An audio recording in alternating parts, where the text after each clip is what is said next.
Welcome to my channel Ratna's healthy and tasty kitchen. আজকে আমি আবার চলে এলাম একটা নতুন রেসিপি নিয়ে। হ্যালো, সবাই কেমন আছো? দেখো, আজকে আমি আবার চলে এসেছি একটা নতুন রেসিপি নিয়ে। সেটা হচ্ছে পনির, আলমন্ড দিয়ে পনির। দেখো বন্ধুরা, আমি এখানে আলমন্ড নিয়ে নিয়েছি।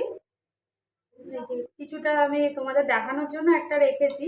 এগুলো আমি জলে ভিজিয়ে আমি খোসাটাকে ছাড়িয়ে রেখেছি। আদা, কাঁচা লঙ্কা আর টমেটো। চলো এটা আমি আগে ভালো করে পেস্ট করে নেবো। ঠিক আছে, একটা নতুনত্ব, একদম ইউনিক এবং নতুনত্ব রেসিপি, খেতে খুব দারুণ হয়। তোমরাও ট্রাই করো। এবার দেখো, আমি পনিরগুলোকে এইভাবে কেটে নিয়েছি। এবার এর সঙ্গে আমি অ্যাড করব 2 টেবিল স্পুন ময়দা, 1 টেবিল স্পুন কর্নফ্লাওয়ার আর একটু লেবুর রস দিয়ে এটাকে আমি মাখাবো। দেখো, আমি এখানে ময়দা নিয়ে নিচ্ছি। এখানে তোমরা বড় চামচে 2-3 চামচ ময়দা নিয়ে নেবে।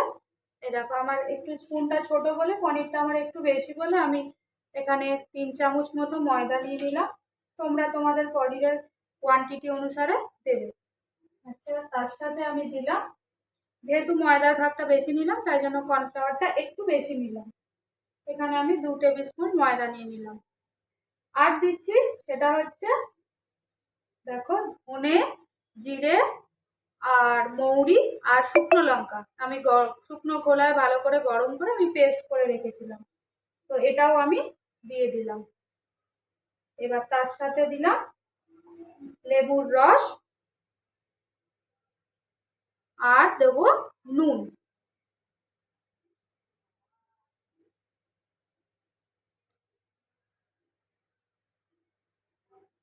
দেখো, এবারে এটাকে আমি জল দিয়ে ভালো করে মিক্সড করব।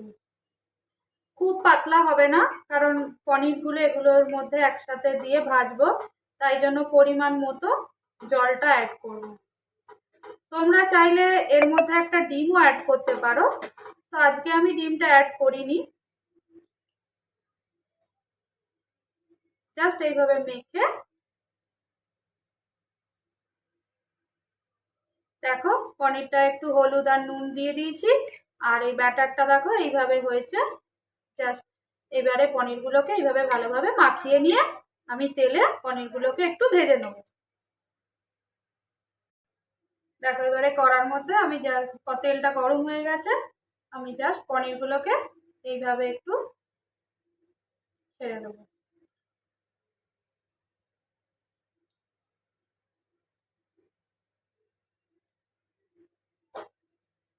দিয়ে একদিকটা ভালো করে ফ্রাই হতে দেবো। এই দেখো, এইভাবে আমি পনিরগুলোকে ভেজে নিয়েছি। দেখো, এরকম লাল লাল হবে। এবার কেউ যদি মনে করো একটু হালকা ফ্রাই করবে, কেউ পনিরগুলোকে একটু ভাজা কম করো, তারা পনির ভাজা কমও করতে পারো। তা আমার বাড়িতে সবাই একটু ভাজাটা বেশি ভালো খায় বলে আমি একটু পনিরগুলোকে এরকম ডিপ ফ্রাই করে নিয়েছি। দেখো, হয়ে গেছে। আমি ফ্রাইং প্যানে আরেকটু তেল দেবো। তেল দিয়ে তেলের মধ্যে আমি দেবো 2 তেজপাতা। দেখো, তেজপাতাগুলো একটু গরম হয়ে গেলে আমি যে মশলাটা তোমাদের দেখালাম, ওই আলমন্ড, টমেটো, লঙ্কা, আদা, ওটা আমি তেলে ঢেলে দিলাম। এত সুন্দর খেতে হয়, তোমাদের কি বলবো, না ট্রাই করলে তুমি বুঝতে পারবে না। রুটির সঙ্গে তো আরও ভালো লাগে, রুটি বা পরোটা যা যা কিছুর সঙ্গে তো আরও সুন্দর লাগে। তো এটাকে একটু কষাতে হবে নুন আর হলুদ দিয়ে, যতক্ষণ না তেলের কাঁচা গন্ধটা, কাঁচা টমেটোর গন্ধটা না যায়।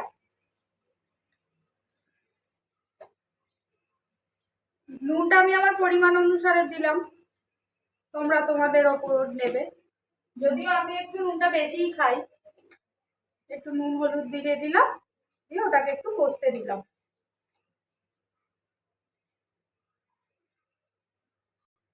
দেখো, কষছে আমার মশলাটা। এবার আমি এর মধ্যে অ্যাড করে দেবো কটা ক্যাপসিকাম। ক্যাপসিকামটা আমি তেলে দিয়ে দিয়ে আগের দিন ভিডিওটায় বলেছিলাম, ক্যাপসিকামগুলো তেলে দিলে ফ্রাই করলে না একদম কিছু পাওয়া যায় না। তাই মশলার সঙ্গে কষালে ক্যাপসিকামের গন্ধটাও খুব সুন্দর ওঠে আর খেতেও ভালো হয়। তা এটা একটুখানি মশলার সঙ্গে ভালো করে কষিয়ে নেব। দেখো, মশলাটা কষানো হচ্ছে, ততক্ষণে আমি তোমাদের যেটা পরের উপকরণ দেখিয়ে দিচ্ছি। দেখো কর্নফ্লাওয়ার নিয়েছি হাফ টেবিল স্পুন, ছোট টেবিল স্পুনে হাফ টেবিল স্পুন কর্নফ্লাওয়ারটা নিয়েছি। যেটায় পনিরটা মেখেছিলাম ওটাতেই আবার গুলছি। কর্নফ্লাওয়ারটা একটুখানি সামান্য জলে ভালো করে আগে গুলে নিতে হবে যেন পুরোপুরি হয়ে যায় গোলা। তার সঙ্গে অ্যাড করব আমি 1 কাপ দুধ। 1 কাপ দুধ। এবার তোমরা চাইলে পুরোপুরি দুধেও রান্নাটা করতে পারো, কিন্তু যে আমি একটুখানি জল অ্যাড করেছি। তো 1 কাপ দুধ দিলাম, তার সঙ্গে দিলাম 1 কাপ জল। এবারে এটাকে ভালো করে মিক্সড করে নেব। আর একটা উপকরণ দেবো, সেটা তোমাদের দেখাচ্ছি। সেটা হচ্ছে এই দেখো, আমি এটা সাদা তিল আর লবঙ্গ, এলাচ, দারচিনি ড্রাই রোস্ট করে পেস্ট করে রেখেছি। তা ওটা একটুখানি এটার সঙ্গে মিশিয়ে দেবো। সাদা তিল তো খেতেও খুব ভালো, মানে শরীরের পক্ষে খুব উপকার। আর গরম মশলা একটুখানি টেস্টটা বাড়ায়, ওই জন্য খুব বেশি না, সামান্য দেবো। সামান্য দিলাম, দিয়ে এটাকে গরম ভালো করে মিক্স করে রেখে দিলাম।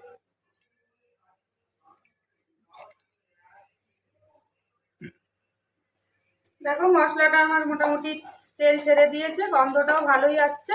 এবারে আমি যেটা তোমাদের দেখালাম দুধ আর জল মিক্স করাটা, সাদা তিল, সেটা আমি অ্যাড করে দিলাম। এটাকে এবার অ্যাড করে আমি তার সাথে এবারে পনিরগুলো দিয়ে দেবো।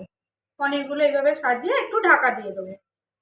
এত সুন্দর টেস্ট হয়, আমি 2-3 বার করেছি আমার বাড়িতে। তো আমার মেয়ে এটা খেলে, এটা পেলে তো ব্যাস ওটা দিয়ে রুটি দিয়ে খেয়ে নেয়।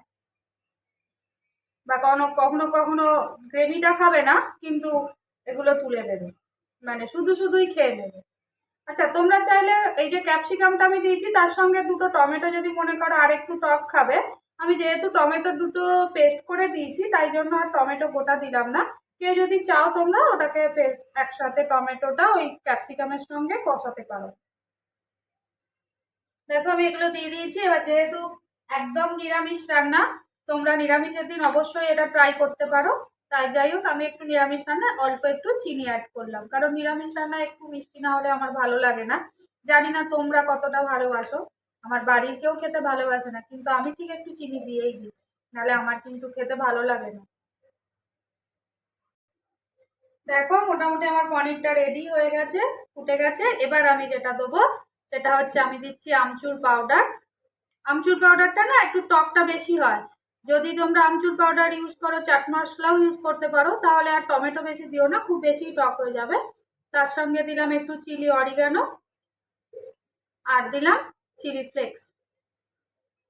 ব্যাস এটাকে দিয়ে একটু নাড়াচাড়া করে তৈরি হয়ে গেল আজকে আমার আলমন্ড পনির। তোমরা অবশ্যই দেখো কেমন হয়েছে, টেস্ট করে খেও। আর দেখো না বন্ধুরা, আমার এই জিনিসটা এখনো কমেনি। যাই হোক, তো আমি ওই তেলটা ছিটকে এসে ফোসকাটা একটু বড়ই হয়ে গেছিল। তোমরা সিলভার এক্স ট্রাই করবে, কারণ রান্না করতে গেলে সব মেয়েদেরই এরকম হয় কখনো কখনো।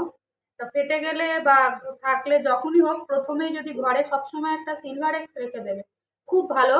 আমার দেখো অনেকটাই শুকিয়ে গেছে আর একটুই বাকি আছে।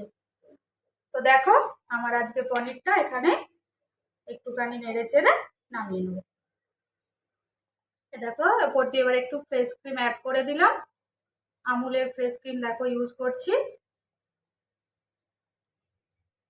তোমরা চাইলে দিতেও পারো, নাও দিতে পারো, খেতে ভালো লাগে ফ্রেশ ক্রিমটা দিলে। আর ওপর দিয়ে একটু মেয়োনিজ আর গ্রেট করা পনির, কাঁচা পনির আমি রেখে দিয়েছিলাম, তা দুটো একটু অ্যাড করে দিলাম।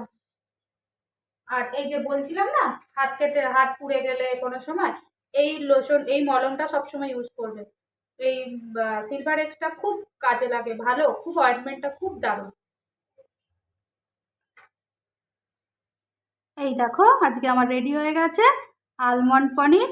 আর আগে আমার ভিডিওগুলো আমি হায়দ্রাবাদ স্টাইলের বাগারা রাইস এগুলো আমি তৈরি করেছি, তোমরা অবশ্যই ওগুলোকে দেখো। আর তোমরা ওগুলোকে দেখে অবশ্যই জানিও যে কেমন হয়েছে। চলো টাটা।